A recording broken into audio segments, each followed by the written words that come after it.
Very important question. I'm seeking guidance for my own activities. 2, you mentioned the need for us to create inventors. And what pleased me most was you saying they don't just have to be scientific inventors. We need those sociologists, those anthropologists. I think it's one of the most profound statements I've ever heard in this country. Unfortunately, there is an unwritten policy pronounced and implemented by Yahya Jammeh to drive resources away from the liberal arts and giving all scholarships to science students. And I understand this policy is being continued by this government. If I dig this down, I know Yahya Jammeh, one of his greatest successes is in education, and I'm the living example. But towards the end, Yahya Jammeh himself admitted that the system was failing. What broke my heart was to see a senior official of this government on TV saying things are working, the policies are okay, we don't need to reinvent the wheel. Question, pieces, your answers and comments, please. I'm grateful. Thank you very much. There is absolutely no doubt that the future is bright for this country, for Africa, for the world. Because human beings cannot collectively commit genocide against each other, because that will be suicide. They cannot continue to destroy each other until they destroy themselves in the process. So my thinking is that the leadership crisis needs to be solved, and society will begin another process of remolding, restructuring, and reinventing itself. That is the task. And we need people to initiate that process. And once that process is initiated, I am sure that we'll move towards a more positive direction. The second question you've asked is answered by you somewhat.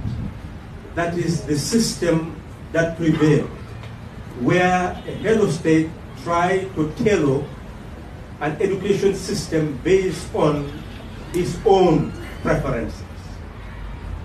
That can never yield positive result beyond making people to have degrees and eventually not being able to fit themselves in a society that will be able to give them the type of life they have envisaged in getting those degrees.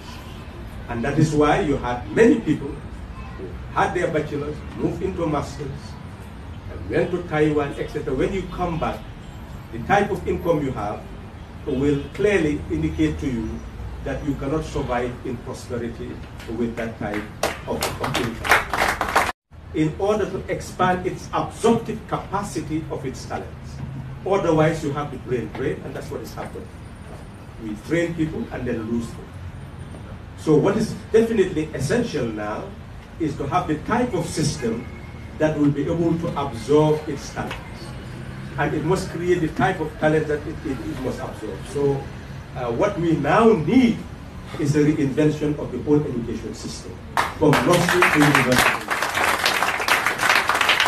And develop the type of educational materials so that our knowledgeable people can be properly guided so that they become knowledge producers, to be able to produce the books that we'll be reading and using in the school system. Otherwise, you'll be importing those books.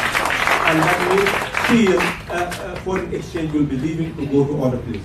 Once you don't have self-reliance in knowledge production, obviously you'll continue to remain dependent. So there is absolutely no doubt that what we need now is interrogation of everything that has been happening in order to get all the talents involved, exclude no one. It's no longer past, present, future, governments, etc. It's an issue of the sovereign Gambian people thinking anew to reinvent a new Gambia for all of us. And in that venture, education is definitely the foundation. I wish we can stay all night and Okay. I think we'll take three more questions. I was thinking we take two and Salim explains the logo and Halifa. I think there's a lot of hands. Yeah, Let's take three questions. That doesn't include you. I have one question. Oh, never. Oh my God. We'll take three more questions. Good evening, Honorable Mr. My name is Halifa Sallah, and I'm a law student and the founder of Halifa. I just wanted to know what your thoughts are about the cultural and religious barriers that hold women back in this country. I'll give you a short example.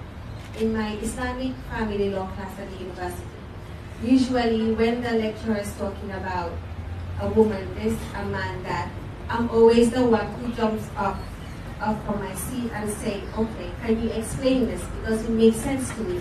Why is this rule different for a man and it's different for a woman?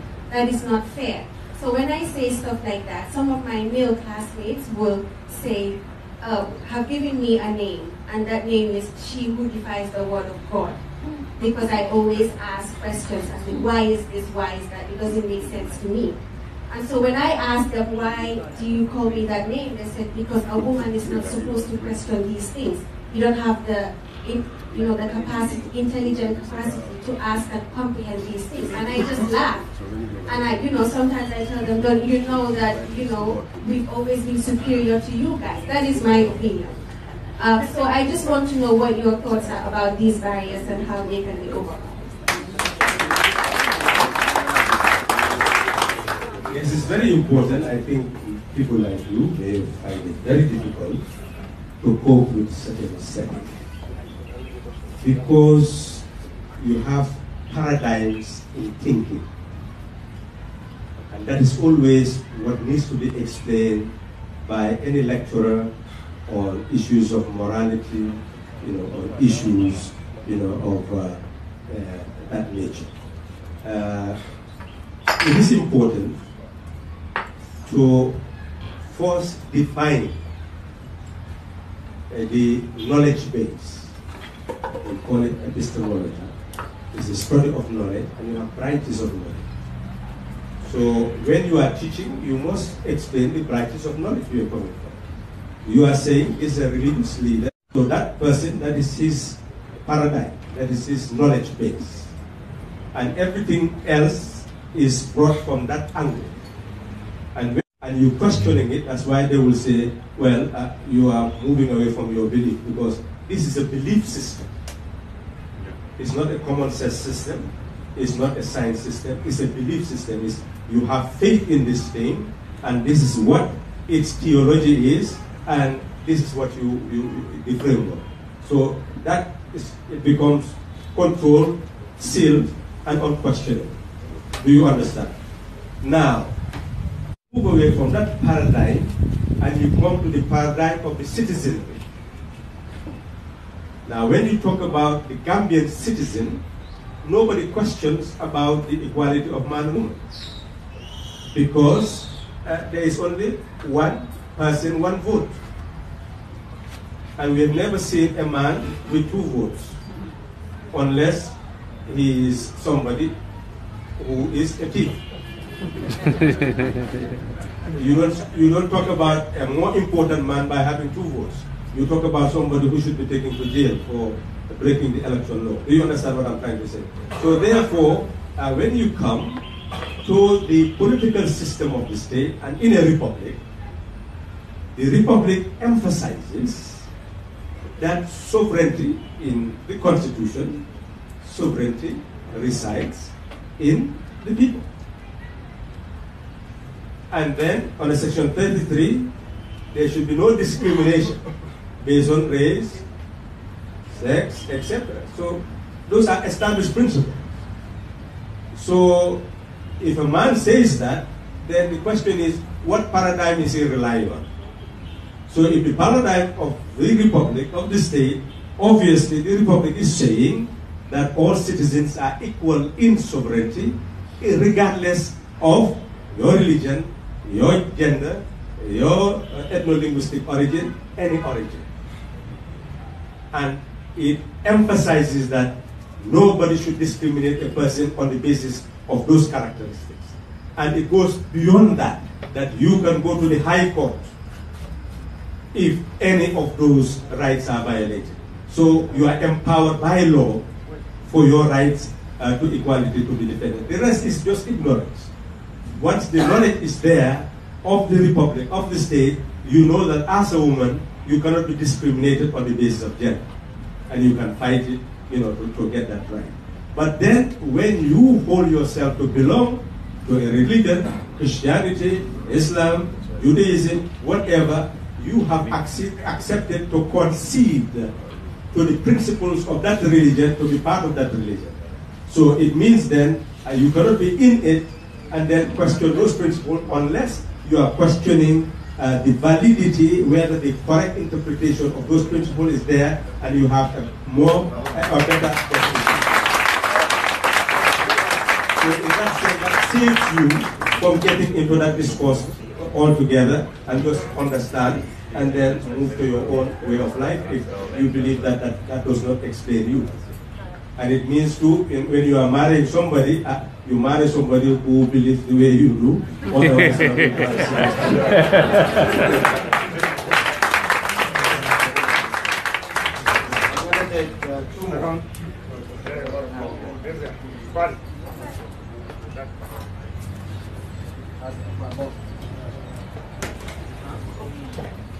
good evening, Honorable Sallah. My question is very short. As young people now, we are very in the social media phase, sort of, where everything that we do is online, and we're exposed to a lot of criticism based on the things we do, the things we say, how we act.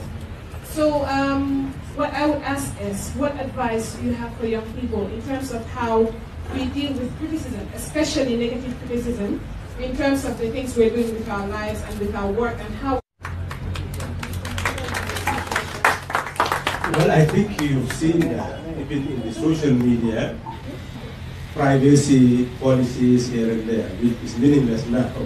But the original intention is to protect people's privacy.